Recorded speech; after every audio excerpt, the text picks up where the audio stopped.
da palavra de Deus em Lucas, capítulo de número 19, Aleluia. do verso 35 ao 43. Lucas, capítulo 19, do verso 35 ao 43. Eu vou fazer a leitura e peço aos irmãos que acompanhem, até porque Paulo disse aos Romanos que a fé vem pelo ouvir e o ouvir A palavra de Deus. Amém. Povo que é fiado. Diz assim a palavra do Senhor. E aconteceu que, chegando ele perto de Jericó, estava um cego assentado junto ao caminho mendigando. E ouvindo passar a multidão, perguntou o que era aquilo. E disseram-lhe: Jesus, o Nazareno, passava. Então clamou, dizendo: Jesus, filho de Davi, tem misericórdia de mim. E os que iam passando repreendiam-no para que se calasse. Mas ele clamava ainda mais: Jesus, filho de Davi, tem misericórdia de mim. Então Jesus, parando,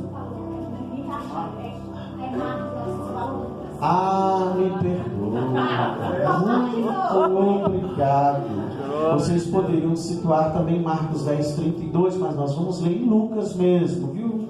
Me desculpe pelo equívoco. Muito bem, a esposa do pastor bem observou, irmãos. Às vezes a cabeça da gente, a mente da gente está um pouco cheia, então a gente costuma dar esses deslizes aí, viu? Mas eu acho que é por causa da idade, né, João? Lucas 19 ou 18, do verso 35 ao 43. Agora todos vão achar. Lucas 18, viu? Do 35 ao 43. Enquanto vocês acham, eu vou me apresentar. Meu nome é pastor Ivan Luna. Estou há 5 anos ali na cidade de Carbonita, no Vale de Quitionha, região de Itamarandiba.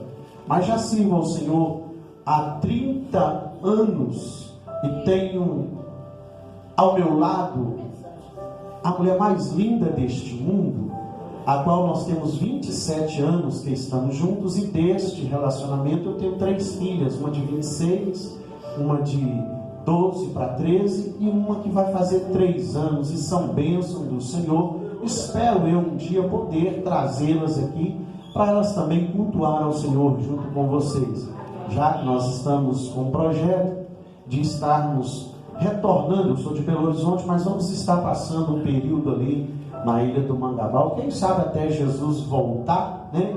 E tendo nós mais uma oportunidade, estaremos aqui para cultuar juntamente com os irmãos, e desta feita eu tentarei trazer toda a minha família para vocês verem que não é nem a metade daquilo que eu falei. Eu falei, elas são bonitas, mas quando vocês verem, vocês vão ver: o pastor não falou nem a metade. Amém, irmãos? Então retornemos à palavra. E aconteceu que, chegando ele perto de Jericó, estava um cego assentado junto do caminho mendigando. E ouvindo passar a multidão, perguntou o que era aquilo. E disseram-lhe que Jesus, o Nazareno, passava. Então clamou, dizendo: Jesus, filho de Davi, tem misericórdia de mim.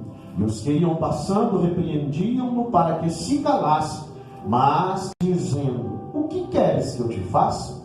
E ele disse: Senhor, que eu vejo.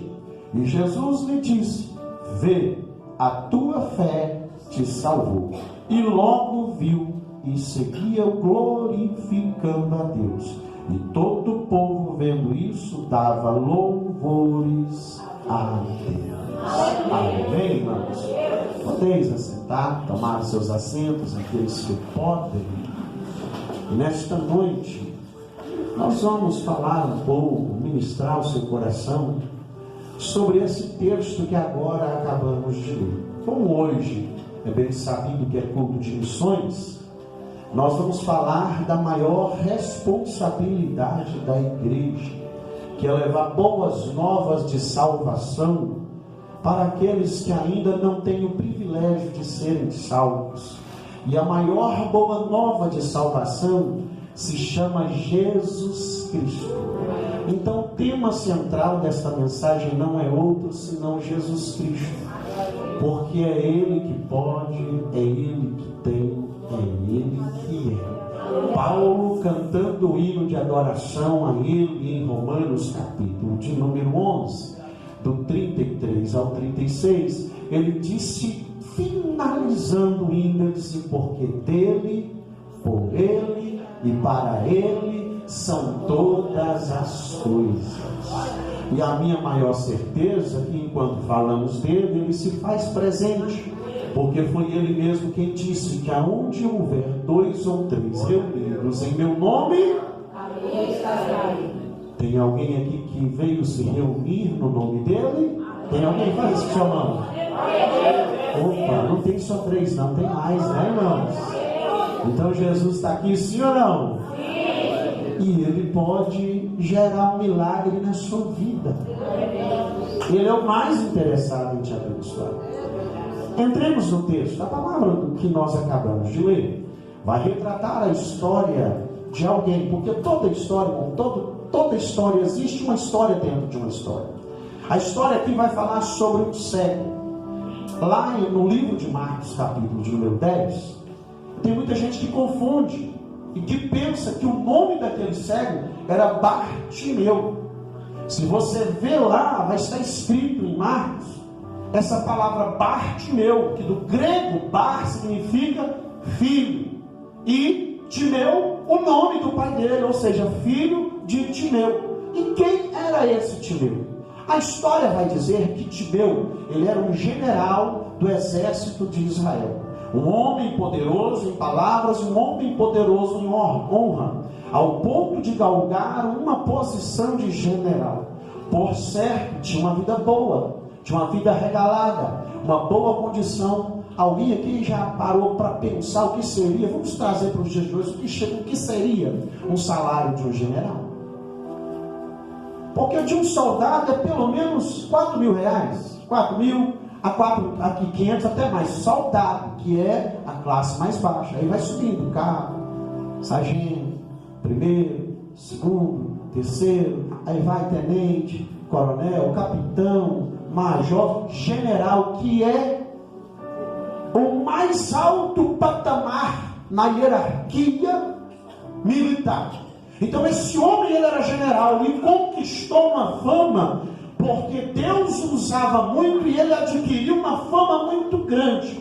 Mas o Império Romano agora, ele começa a tomar conta do mundo. E o que o Império Romano faz? A primeira coisa que ele faz é começar a colocar impostos caros. Vocês vão ver na Bíblia alguém que trabalhava para Roma e que Jesus nos alcançou. Nós temos Levi, aquele que escreveu o livro de Mateus, que ele era um coletor de impostos trabalhando para Roma, mas Jesus decide mudar ele de emprego, tira ele de ser coletor de emprego e chama ele para ser ganhador de almas. Ele entendendo, porque a palavra de Jesus, irmãos, não é igual à palavra do homem. A palavra do homem pode constranger, mas a palavra de Jesus converte. A palavra de Jesus muda, a palavra de Jesus toca, a palavra de Jesus começa a transformar, não de fora para dentro, mas de dentro para fora. Quando Jesus chama ele, ele decide deixar aquele trabalho que era estabilizado para seguir a Jesus. E Jesus, ele diz, aquele que quiser vir a mim tem que entender uma coisa,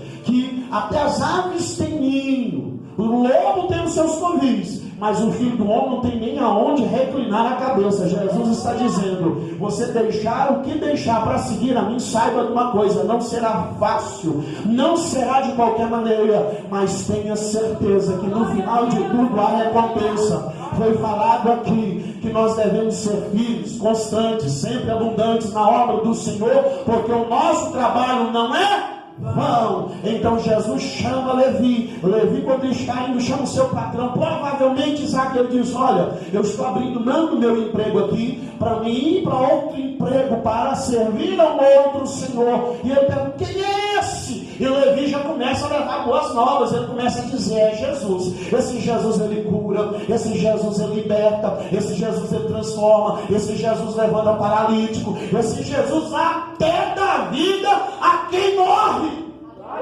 Aí Zaqueu diz: opa, eu preciso conhecer esse Jesus. Foi o que nós pregamos lá ontem, né, pastor Joel? E aí ele então decide conhecer Jesus e dá de Jesus passar na cidade. Ele diz: opa, hoje é a oportunidade de eu conhecer esse Jesus que é tão falado. Só que ele não era grande como o pastor G, mas ele era grande igual o pastor Joel. E aí ele tenta entrar no meio da multidão para ver Jesus. Ele não consegue porque ele era de pequena estatura, mas ele decidiu ver Jesus. Ele só queria ver, isso bastava. O que ele disse? Ele pensa inteligentemente. Ele diz: vou correr na frente, vou subir uma árvore, e quando ele passar eu vou ver quem é esse Jesus. Mas o que eu me amarro em Jesus é que quando nós só queremos ver a Ele, Ele quer nos conhecer, Ele quer conversar conosco, Ele quer ir para nossa casa, e Ele quer dar salvação ainda àquele que não tem salvação. E Jesus está passando, quando ele está em cima da árvore, Jesus olha para ele e diz: Zaqueu, desce daí, meu filho,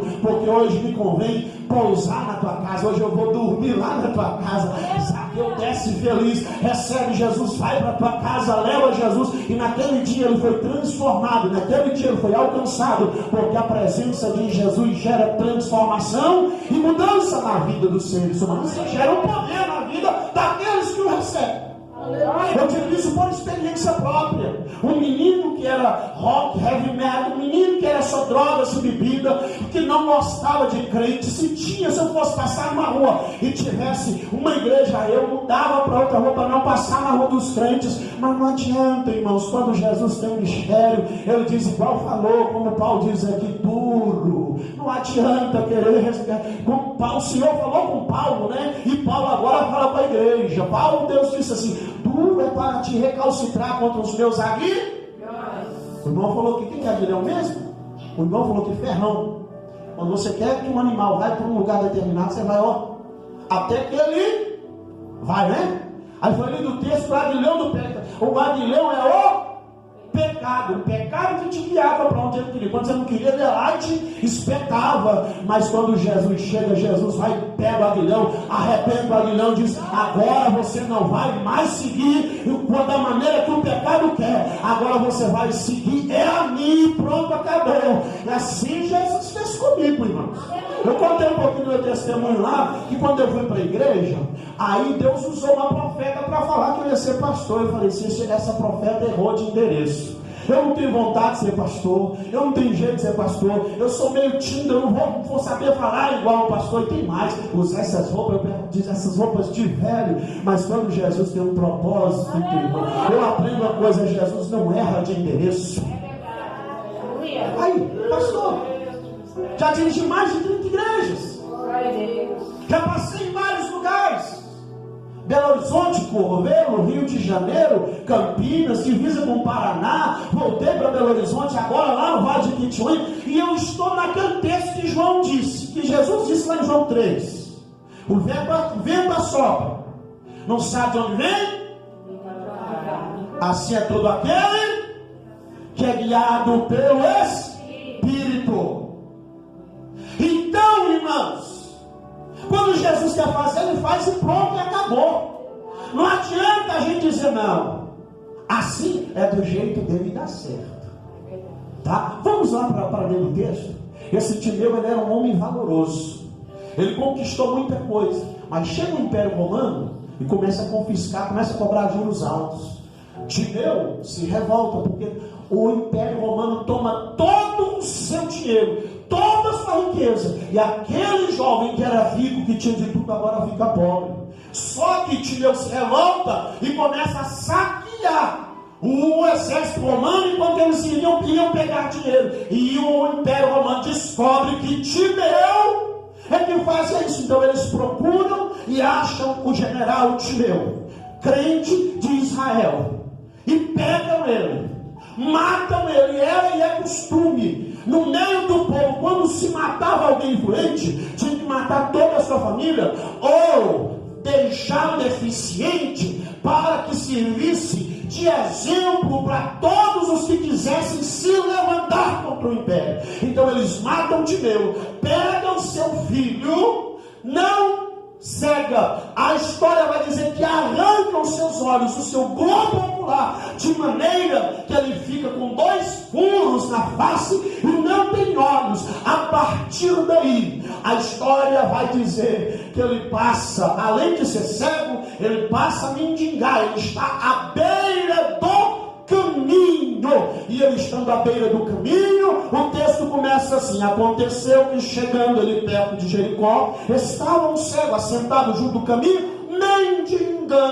Quem passava lembrava de quem ele era filho. Ó, esse moço, ele era filho do grande Timeu, general do exército de Israel. Mas olha a condição que ele chegou, porque o inimigo veio, tomou tudo que é dele e ainda arrancou os seus olhos e deixou de exemplo para quem se levantar contra o império. Por isso que está vivendo nessa situação, cego, com os olhos arrancados e ainda mendigando. Está ele ali pedindo, todos os dias ele pedia, como a gente vê na história. O que eu aprendo nesse primeiro versículo? Não, eu gosto de pregar ensinando, viu? O que eu aprendo nesse primeiro versículo? Quando o texto diz assim: estava um cego assentado junto do caminho e mendigando. Eu preciso entender aqui que para ele tentar viver, ele era ajudado pelos outros, ele dependia da ajuda de alguém. E aqui eu preciso ensinar vocês, porque tem gente que se acha autossuficiente, não é? Não, eu não preciso, eu posso, eu faço. Cuidado com esse seu erro, viu? Porque todo aquele que empina o nariz, o Senhor coloca ele lá embaixo para ele ver que ele não é nada, que ele não tem nada, que ele não pode dar. Lembra do Paulão? O Paulo perseguia, maltratava, matava, fazia, acontecia. Aí um dia vai lá no sacerdote e diz: ó, me dá a carta aqui os trem já acabou, vou procurar em outro lugar, vou lá da massa, vou pegar eles, vou trazer eles, vamos humilhar, vamos maltratar, vamos bater, vamos matar. Ele consentiu na morte de Estevão, Atos capítulo de número 7. Aí Paulo está cheio de ciúme quando chega no meio do caminho. Antes de ele chegar lá para perseguir os crentes, Jesus lá no encontro dele. Jesus gosta disso. Aleluia! Todo mundo tinha medo de Paulo, ninguém queria chegar perto de Paulo. Para pregar para Paulo não tinha ninguém, mas quando não tem ninguém aqui para pregar, o próprio Senhor vem do céu, se mostra que ele faz. Aleluia! Não fica preocupado se você conhece alguém que é bruto, que é bravo. Não pode, calma, pode ficar tranquilo que Jesus chega até ele. Viu? Chega. Paulo está aí no caminho, de repente a Bíblia diz que ele cai. Quando ele cai, ele fica cego, porque o resplendor de luz foi mais brilhante do que o sol do meio-dia. E a luz de Cristo, ela tem o poder de cegar o natural, mas tem poder para te fazer olhar para dentro de você e você começar a pensar, a enxergar e observar que você precisa de um Deus para a tua vida. Ele cai e fica cego, o clarão está ali, e quem está com ele está só ouvindo a voz e não está vendo nada. E ele está tendo um diálogo com o Senhor. E ele diz: quem és tu, Senhor? E o Senhor diz para ele: eu sou a Jesus Cristo, a quem tu persegues. Ele diz: não, Senhor, eu estou seguindo a ti, não. Eu estou parafraseando, tá, irmão? Não está dessa forma lá na Bíblia, não. Aí ele disse: não estou te perseguindo, não. Eu estou perseguindo um tal de crente, é uma nova seita que apareceu, um tal de cristão. Aí ele diz: quem persegue a eles, a mim me persegue. Porque quando alguém levanta contra você, não é contra você, é contra o Cristo. Não é você que vai revidar, levantar a blusa, comigo eu resolvo no braço. Não, deixa que Jesus resolve melhor, porque o que ele faz é bem melhor do que o que nós fazemos. Isaías disse, capítulo 64, que as nossas injustiças são como trapo de imundícia diante dele. Então ele sabe como fazer. Paulo não foi atrás do crente, caiu, ficou cego, mas ficou convertido. A Bíblia diz que ficou 3 dias cego, só orava e jejuava. E assim que Jesus faz. Até que ele saiu daquela casa vendo, salvo e crente. Aprender a ser dependente. Por isso que a igreja, tirados para fora, todos juntos, com o mesmo propósito. Vamos voltar para o texto. Bartimeu está lá dependendo de alguém que pudesse dar uma esmolinha para ele comer. Tinha dia que ele conseguia um pão para ele comer. Aí tinha dia que ele ganhava uma moedinha. Alguém passava e zombava. Um dia teve muito, hoje não tem nada e fica sofrendo. Aí o texto diz assim, e ouvindo passar uma multidão, perguntou o que era aquilo. Ou seja, um dia atípico, um dia diferente. Naquele caminho era costumeiro ter uma grande multidão, mas num belo dia ele está ali sentado, mendigando. Ele começa a ouvir um barulho, uma multidão chamando, clamando, outros cantando, outros orando, outros agradecendo, porque aonde Jesus estava, irmãos, tinha cura, tinha milagre, tinha multiplicação de pães, tinha poder dos céus, E o povo então está satisfeito e começa a se manifestar, e a multidão começa a falar, e aquele cego mendigo pergunta: o que está acontecendo aí? Aí alguém leva boas novas para ele. Alguém diz assim: ó, é Jesus? O que, irmãos? Como é que está no texto aí? É Jesus Nazareno. Os judeus, eles têm os nazarenos com os crentes relaxados, sem compromisso. Tanto é que quando Jesus foi chamar os discípulos, ele chamou um judeu de verdade, realmente é Jesus que é lá de Nazaré. Eu disse: não pode ver uma coisa boa lá de Nazaré? Meu Deus. É só no original hebraico, Nazaré, Nazareno, significa renovo.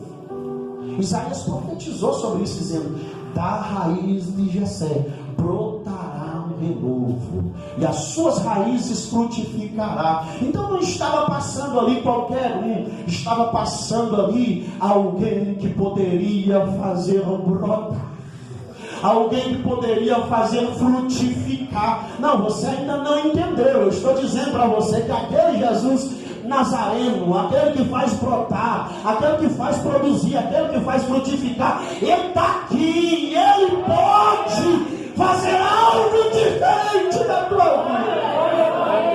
Ele faz. Aí aquele cego e mendigo, ele viu ali uma oportunidade de mudança. Há oportunidades na nossa vida que só vem uma vez. E ele entendeu isso: opa, é a minha oportunidade, eu não vou perder. Eu quero mudança para a minha vida, porque Jesus só faz na vida de quem quer. Jesus não obriga, Jesus não força. Ele diz no Apocalipse: eis que eu estou à porta aí. Se alguém ouvir a minha voz e abrir a porta, eu entrarei, cearei com ele e ele comigo. Entrarás e sairás e acharás paz. Não vai te faltar o que tu precisas para sobreviver.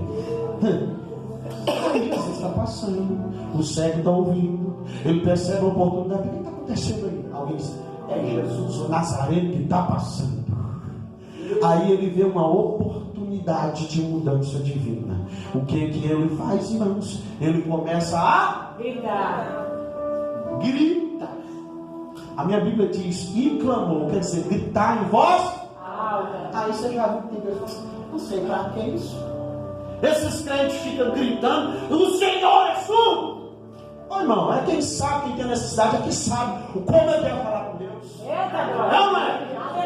Tem dia que a sua alma está tão aflita que você grita, mas tem dia que você está tão fraquinho que não sai nem palavra na sua boca. Não foi assim. Ela estava amargurada de alma e ela não conseguia expressar palavras, mas ela só balbuciava e murmurava. Aí entra o sacerdote sem entender nada, diz: mulher, uma hora dessa tu já está cheio de vinho. Ela diz: não, Senhor, eu não bebi como o Senhor pensa, mas eu estou amargurado de alma. E ela conta a história: é porque eu sou casada e eu não gero filhos, eu não produzo, então meu marido tem outra que dá a ele filhos, e isso muito me amargura, isso muito me angustia. Aí o profeta, que tem poder na palavra, libera a palavra e diz: não, então se é por causa disso, levanta, enxuga suas lágrimas, pode entregar o seu jejum, vai para tua casa, come e bebe, muda o seu semblante, e o ano que vem você não vai vir aqui balbuciando, gemendo, sem conseguir expressar, mas você vai voltar aqui com a bênção na sua mão. E Ana creu, Ana foi embora. A mulher apertava ela, oprimia ela, não estava nem aí, ela preferiu segurar a palavra, porque tem poder. Ela entregou o jejum, foi lá e bebeu, comeu, se alegrou, ficou feliz com o esposo. E de repente aquela que não podia, irmãos, gerar, mas vai crescendo. Parece que eu vejo você, eu bem que alguma coisa estranha aqui. Diferente. Glória a Deus. Crescendo, diferente. Deus. O marido ia lá, não tem isso na Bíblia, tá? Eu estou conjecturando. Conjecturar coisa boa a partir do momento que eu não firo princípios bíblicos, não é errado nem pecado. Não, isso deve ser, sua barriga está inchada, você comeu alguma coisa, produziu muito gás. O Bíblia está esquisito. Não tem um dia, 2 dias, tem 2, 3, 4, 5, 6, 7, 8, 9. Bem, eu não estou aguentando andar. Mas ela estava pegando a promessa. Aleluia. O Deus que prometeu, Ele é fiel para cumprir. Aleluia. Aí aos 9 meses veio o nenenzinho. Aquela que não podia gerar, que só gemia sofrendo, agora está com o bebezinho na mão. Quando ela diz, ela vai para o templo, ela já vai para mostrar a bênção, porque o nosso Deus é assim, além de profetizar a bênção, Ele dá o dom da bênção. Lembra de Zacarias e a sua esposa? É do mesmo jeito. Eles eram velhos, avançados de idade, a mulher ainda é estéril. Aí o homem tem que entrar no templo para adorar a Deus, porque ele foi escolhido, só que ele não podia, porque ele tinha um defeito, ele não gerava filhos. E no meio do sacerdote, quem tinha um defeito não podia abrir a boca para falar com Deus. Mas quando nós não podemos abrir a boca para falar com Deus, Ele abre a boca e fala conosco. Aí Zacarias chega, entra e começa a se acender o incenso e fica quietinho, só orando aqui, ó. Aí o anjo aparece do lado e diz assim: Zacarias, Deus ouviu a sua oração. Porque tem gente que pensa que Deus só ouve quando falamos, quando gritamos, quando clamamos, mas Ele ouve também o que está no nosso pensamento. Eu não podia falar, mas ele orava em pensamento, e Deus disse para ele através de Deus ouviu a sua oração, e a sua mulher vai gerar um filho. Aí ele pensou: como pode ela gerar se ela é velha? Eu também sou velho, não. Aí o anjo disse: porque duvidastes, vai ficar mudo até que você veja a bênção. E o nome da bênção é Joana, porque Deus dá a bênção e dá o nome da bênção. Ele vai sair, era costume o povo lá fora, quando o sacerdote saía, porque Deus escolheu ele para vir para oração para perto de Deus. Provavelmente Deus falava, quando saía lá o sacerdote orava, dava a resposta do que Deus estava falando. E Zacarias até queria falar, mas ele estava. Tem hora que Deus precisa nos emudecer para Ele cumprir aquilo que Ele precisa cumprir nas nossas vidas.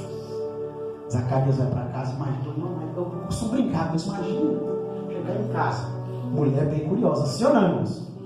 Sim ou não? Sim. Imagina a mulher esperando o marido chegar de lá para saber o que Deus falou com ele. Estou bem? Estou bem. O que Deus falou com você? Bem, o que falou, bem? Mas você quer ver, deixar a mulher brava, ela te perguntar uma coisa e você não respondeu, né? Ele até queria, porque sabia que não era problema, mas não podia, porque Deus emudeceu. Fala, bem, é tudo que acontece comigo, eu com você, né, bem? Agora você não quer. Ai, não imagina um problema. Imagina um aperto, irmão Zaca. Não, Jesus. Aí ele vai, se relaciona com ela, acontece a mesma coisa, ela esteve. Vinho, bem, coisa de Deus é especial nessa, né, irmãos? Bem, tem alguma coisa ali, não é possível. Eu até queria falar, mas não vou, porque Jesus emudeceu. Bem, ninguém está crescendo, eu estou sentindo uns negócios esquisitos. Parece até gravidez, mas eu sou estéril. Eu não posso, cara. Quem disse que não? Quem disse que não quando a palavra do renovo vem? aquele que não brotava, aquele que não produzia, aquele que não frutificava, passa a frutificar e a produzir. A barriguinha cresce, o neném nasce, chega o 8º dia, o dia de apresentar no templo, ele está no dia. Eles vão pro templo. Aí os parentes perguntam: como é que será o nome dele, hein? Josué, Moisés, o grande legislador, Elias, o grande profeta de fogo. E a mãe está: será João? A família: mas não tem nenhum João na família. Não importa, vai ser João. Ô Zacarias, vai ser qual o nome dele? Zacarias não podia falar porque estava mudo. Aí ele pega uma tabuinha para escrever. Quando ele vai escrever, o Senhor destrava a língua dele: vai ser João. Porque quando eu estava no templo orando, o Senhor me apareceu e disse que aquela que não gerava vai gerar, aquela que não produzia vai produzir, e deu até o nome da bênção: vai ser João, porque o Senhor disse que ele consolará muito.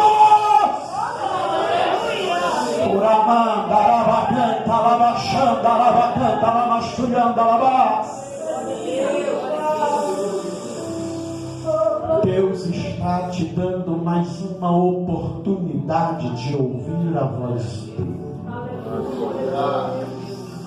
de começar a haver brotos e renovos na sua vida, para haver diferença e haver frutos. Jesus disse: eu já não vos chamarei de servo, porque o servo não sabe o que faz o seu Senhor. Eu vos chamarei de amigo, porque tudo que papai fala para mim eu conto para vocês. Tem mais. Não foi vocês que escolheram a mim, foi eu que escolhi a vós, para que vades e